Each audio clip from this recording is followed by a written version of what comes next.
Hello everyone. Today I will show you how to delete Safari visited websites data on iPhone.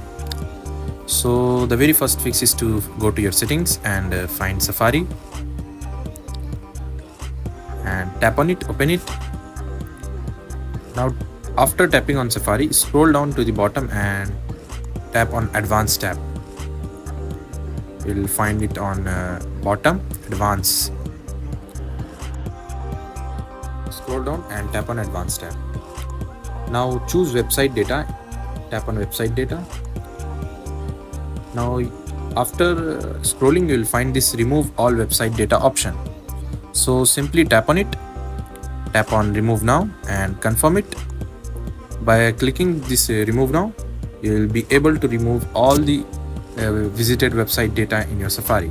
So that's it. Thanks for watching.